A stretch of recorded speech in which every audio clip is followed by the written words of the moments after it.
नमस्कार, मैं रवीश कुमार। क्या आप जानते हैं कि श्रीलंका में पवन ऊर्जा के एक प्रोजेक्ट के लिए भारत के प्रधानमंत्री ने कथित तौर पर श्रीलंका के राष्ट्रपति पर दबाव डाला था। लोकसभा में राहुल गांधी ने आज इस तथ्य को जनता के सामने रख दिया। राहुल गांधी ने कहा कि श्रीलंका की संसद की समिति के सामने वहां के इलेक्ट्रिसिटी बोर्ड के चेयरमैन ने बताया है कि राष्ट्रपति गोताबाया राजपक्षा ने उनसे कहा है कि भारत के प्रधानमंत्री की तरफ से संदेश आया है कि ये 500 मेगावाट के पवन ऊर्जा प्रोजेक्ट अदानी जी को देना है। राहुल गांधी ने यह उदाहरण देते हुए कहा कि यह भारत की विदेश नीति नहीं है, बल्कि अदानी जी के बिजनेस को बढ़ाने की विदेश नीति है। जिस तरह से गोदी मीडिया और हिंदी के अखबारों में अदानी समूह पर लगे आरोपों के डिटेल को गायब किया जा रहा है, वे आरोप क्या हैं, इससे जानने के लिए आप संसद टीवी पर जाकर पूरा भाषण देख सकते हैं। राहुल गांधी ने अदानी का जिक्र करते हुए कहा कि उनका जिस बिजनेस में दखल है उन सभी का संबंध रणनीतिक क्षेत्र से है, देश की सुरक्षा से जुड़ा है। तो सरकार ने जानने का प्रयास क्यों नहीं किया? सरकार क्यों नहीं जानना चाहती है कि अदानी की कंपनी में मॉरिशस की किस कंपनी का निवेश है और यह पैसा किसका है? राहुल गांधी कहते हैं अदानी जी रणनीतिक क्षेत्र में निवेश करते हैं। शेल कंपनी है जिनके बारे में हिंदुस्तान की सरकार ने कोई सवाल ही नहीं उठाया। कौन लोग हैं, किसकी कंपनी है, कितना पैसा आ रहा है, किसका पैसा आ रहा है, हिंदुस्तान की सुरक्षा का मामला है। आपको मालूम ही नहीं, यह सरकार की जिम्मेदारी है पता लगाना ये किसकी शेल कंपनी है और किसका पैसा अंदर आ रहा है। हिंडनबर्ग की रिपोर्ट में यही आरोप लगाया गया है। वॉल स्ट्रीट जर्नल ने भी विस्तार से इसके बारे में छापा है कि मॉरिशस की कंपनी का अदानी के समूह में पैसा लगा है, मगर पता नहीं कि वह पैसा किसका है। राहुल का सवाल जायज है कि जिस समूह का संबंध देश की सुरक्षा से जुड़े सेक्टरों से हो, उसमें कौन पैसा लगा रहा है, सरकार ने यह जानने का प्रयास क्यों नहीं किया? राहुल गांधी ने श्रीलंका के बिजली बोर्ड के चेयरमैन से संबंधित एक आरोप का जिक्र किया। उसके बारे में एक और अपडेट है जिसका जिक्र राहुल ने नहीं किया। श्रीलंका के बिजली बोर्ड के चेयरमैन की खबर पिछले साल जून की है। इससे जुड़ा तथ्य यह भी है कि तब के राष्ट्रपति राजपक्षे ने इससे इनकार कर दिया था और बाद में बिजली बोर्ड के चेयरमैन ने कहा कि वे भावावेश में आकर झूठ बोल गए। इतना बड़ा झूठ कोई भावावेश में बोल गया या सब कुछ मैनेज हो गया? इतिहास के गर्भ में यह सवाल छिपा रहेगा। राहुल गांधी ने अपने भाषण में प्रधानमंत्री मोदी से कुछ सवाल किए हैं। कहा है कि अदानी के साथ वे कितनी बार विदेश गए एक साथ, कितनी बार विदेश यात्रा में अदानी बाद में शामिल हुए, कितनी बार विदेश यात्रा से लौटने के बाद उन देशों में अदानी गए और कितनी बार प्रधानमंत्री की यात्रा के बाद अदानी को उन देशों में कॉन्ट्रैक्ट मिला है। निश्चित रूप से इन सवालों पर प्रधानमंत्री को भी जवाब देने का मौका मिलेगा जब वे राष्ट्रपति के अभिभाषण पर अपना पक्ष रख रहे होंगे। राहुल गांधी ने इन तस्वीरों को जब लोकसभा में दिखाया तब काफी हंगामा मच गया। बीजेपी के सांसदों ने कार्यवाही से निकालने की मांग कर दी। आप देख सकते हैं कि प्रधानमंत्री मोदी जिस जहाज में सवार हो रहे हैं उस पर अदानी लिखा है, एक और जहाज के भीतर अदानी के साथ बैठे नजर आ रहे हैं। राहुल गांधी ने पूछा है कि अदानी समूह ने इलेक्टोरल बॉन्ड के जरिए बीजेपी को कितना चंदा दिया है। यही सवाल हमने अदानी से पूछा था अपने एक वीडियो में कि वे बता दें कि उन्होंने इलेक्टोरल बॉन्ड के जरिए बीजेपी और कांग्रेस को या किसी अन्य दल को कितना चंदा दिया है। ना खाऊंगा ना खाने दूंगा, इसका नारा देने वाले प्रधानमंत्री मोदी अभी तक चुप हैं। 24 जनवरी को हिंडनबर्ग की रिपोर्ट आ गई, लेकिन ना खाऊंगा ना खाने दूंगा का नारा देने वाले कॉरपोरेट के इतिहास के सबसे बड़े फ्रॉड की खबर पर एक बयान तक नहीं देते हैं। कम से कम यही बयान आ जाता, खा लिया तो खा लिया। हम बात प्रधानमंत्री मोदी की कर रहे हैं। पूर्वी लद्दाख में चीन के साथ झड़प होती है, चीन का नाम तक नहीं लेते हैं। अदानी समूह में मॉरिशस से सेल कंपनियां बनाकर पैसा लगाने के आरोप लगे हैं, प्रधानमंत्री बयान तक नहीं देते हैं। ऐसे मौके पर प्रधानमंत्री का बयान आना चाहिए था। 8 साल से एक भी खुली और विस्तृत प्रेस कॉन्फ्रेंस उन्होंने नहीं की है। इसे याद दिलाने से यही फायदा है कि आप समझ जाएं कि ऐसे मामलों में प्रधानमंत्री बयान नहीं देते हैं।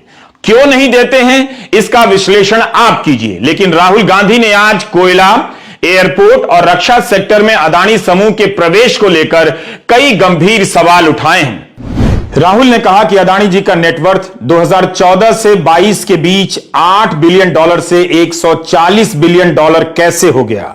2014 में दुनिया के सबसे अमीर लोगों की एक लिस्ट आती है।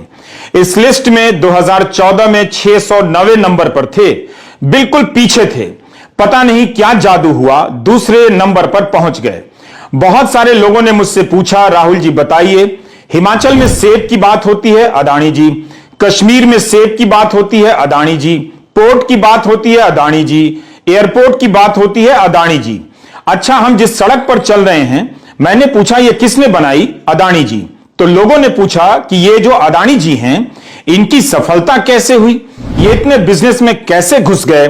सबसे जरूरी सवाल कि इनका हिंदुस्तान के प्रधानमंत्री के साथ क्या रिश्ता है, कैसा रिश्ता है। राहुल गांधी का पूरा भाषण आप संसद टीवी पर जाकर सुन सकते हैं। जब राहुल गांधी ने कहा कि अदानी को एयरपोर्ट देने के लिए नियम बदले गए, क्योंकि पहले नियम यह था कि जिसका अनुभव नहीं है उसे एयरपोर्ट के विकास का काम नहीं दिया जा सकता। तब बीजेपी की तरफ से कहा गया कि जीएमआर को भी काम दिया गया, उसे कौन सा पहले का अनुभव था। और रविशंकर प्रसाद ने नियमों का हवाला देते हुए कहा कि अगर यह सब आरोप लगाए जा रहे हैं तब कांग्रेस सांसद को प्रमाणित करना चाहिए, अनर्गल आरोप लगाने की इजाजत नहीं दी जा सकती। लेकिन राहुल गांधी नहीं रुके, वे पूरे भाषण को अदानी के हिसाब से तैयार कर लाए थे। उन्होंने मुंबई एयरपोर्ट का उदाहरण देते हुए कहा कि सीबीआई और ईडी का इस्तेमाल कर जबरन इस एयरपोर्ट को अदानी समूह को दिलवाया गया। एक समय बीजेपी की तरफ से आपत्ति जताई गई कि इन बातों का आज की चर्चा से कोई संबंध नहीं। तब कांग्रेस सांसद ने कहा कि सरकार कहती थी कि चर्चा से नहीं डरती है, किसी भी विषय पर चर्चा हो सकती है, तो अब चर्चा से क्यों डर रही है।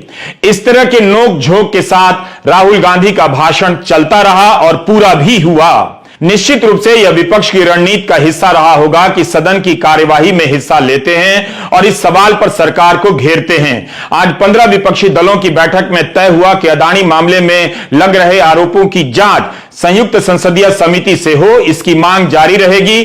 कांग्रेस नेता जयराम रमेश ने कहा कि सरकार ने गतिरोध तोड़ने का कोई प्रयास नहीं किया।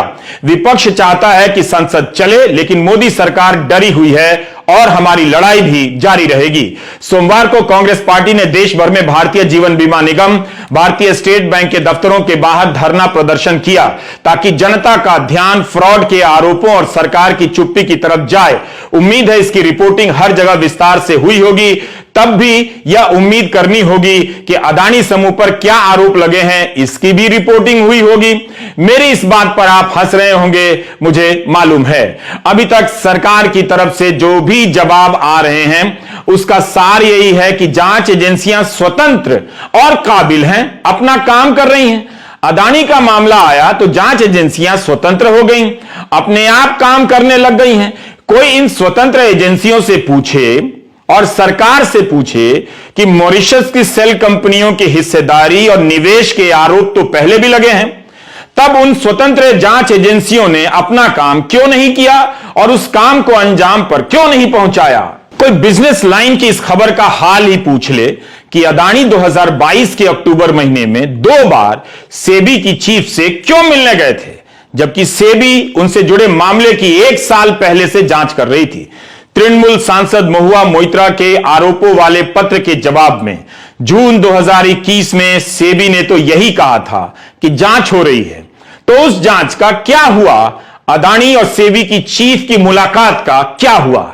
राहुल गांधी को यह भी पूछना चाहिए था कि मेरे बारे में अफवाह उड़ाई जा रही है कि मैं हिंडनबर्ग के दफ्तर में 7 बार गया, लेकिन इसकी चर्चा ही नहीं हो रही है कि अदानी सेबी के दफ्तर में 2 बार क्यों गए।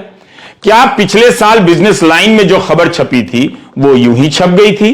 गोदी मीडिया के एंकर अदानी प्रकरण को लेकर किस तरह से मंत्रियों से सवाल कर रहे हैं, इसे भी आप नोट कीजिए।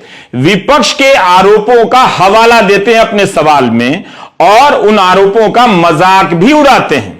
पहली बार हो रहा है जब देश का गोदी मीडिया भ्रष्टाचार के आरोपों के साथ खड़ा है, अपनी चुप्पी के सहारे उसका समर्थन कर रहा है। सरकार से जैसे ही जवाब मिलता है कि एजेंसियां स्वतंत्र हैं, गोदी मीडिया संतुष्ट हो जाता है खुश हो जाता है कि काम हो गया, जवाब मिल गया। क्या कभी आपने इन स्वतंत्र एजेंसियों को विपक्ष के अलावा बीजेपी के सांसदों, विधायकों और समर्थकों के यहां स्वतंत्र रूप से काम करते हुए देखा है? क्या यह मान लिया जाए कि इतना बड़ा हिस्सा भ्रष्टाचार मुक्त हो गया है? अदानी समूह पर आरोप लगे हैं तो उसकी जांच क्यों नहीं हुई? क्या बाहर की कंपनी जो पैसा लगा रही है, यह जाना नहीं जाए कि किसका पैसा है और कितना पैसा है? इन स्वतंत्र एजेंसियों ने जिस तरह से शर्जील इमाम, सफूरा जरगर, आसिफ इकबाल तन्हा, सिद्दीक कप्पन के खिलाफ मामले गढ़े हैं, उससे इनकी स्वतंत्रता जाहिर हो जाती है।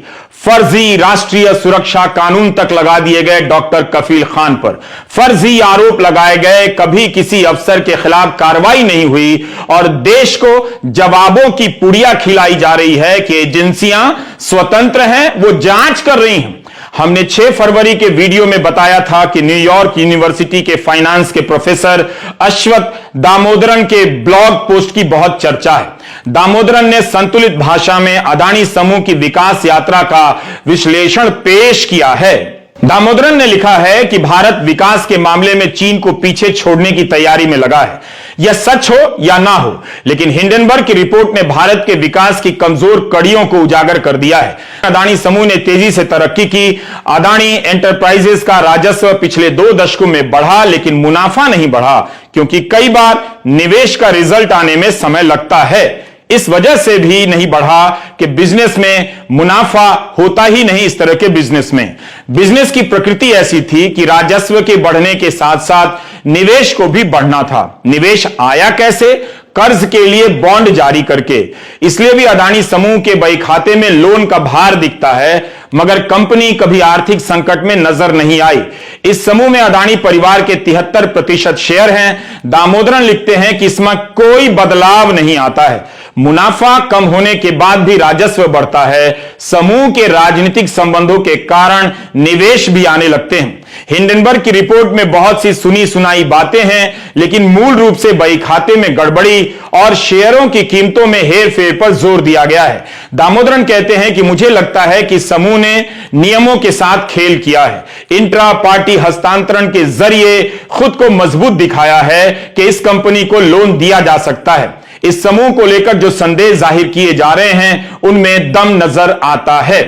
दामोदरन की बहुत सी बातें तकनीकी हैं जिन्हें हिंदी में बताना मेरे लिए आसान नहीं, लेकिन उनका एक ब्लॉग पोस्ट है, आप वहां जाकर पूरा पढ़ सकते हैं। दामोदरन का इस बात पर जोर है कि अदानी समूह की तरक्की के पीछे राजनीतिक संबंधों का भी योगदान है। राहुल गांधी ने भी आज अपने भाषण में कहा कि हार्वर्ड बिजनेस स्कूल को इस बात का अध्ययन करना चाहिए कि प्रधानमंत्री मोदी से रिश्तों के कारण अदानी समूह की तरक्की कैसे इतनी हो गई। एक नाम सब जगह सुनने को मिला, अदानी। यह नाम पूरे हिंदुस्तान में, केरल, महाराष्ट्र, कर्नाटक, हिमाचल, कश्मीर, सब जगह अदानी अदानी अदानी अदानी। और इस नाम के बारे में जब लोग बोलते थे तो 2-3 सवाल जरूर पूछते थे। यह पूछते थे कि ये जो अदानी जी हैं, ये किसी भी बिजनेस में घुस जाते हैं, ये सफल हो जाते हैं, ये कभी फेल नहीं होते। युवाओं ने पूछा कि यह क्या हो रहा है, हम भी सीखना चाहते हैं। मोदी जी ने कहा है स्टार्टअप करो, हम भी अदानी जी जैसा करना चाहते हैं कि किसी भी बिजनेस में घुस जाओ, एकदम सक्सेस हो जाए। दूसरा सवाल था कि ये अदानी जी पहले 1-2 बिजनेस करते थे, अब ये 8-10 सेक्टर में काम करते हैं। Airport, port, data sector, cement, solar energy, wind energy, consumer, finance, renewable और मीडिया। ये सब वो आरोप हैं जो हिंदी के अखबारों में विस्तार से नहीं छापे जा रहे थे। राहुल गांधी ने उन आरोपों को करीने से हिंदी में ही देश के सामने रख दिया।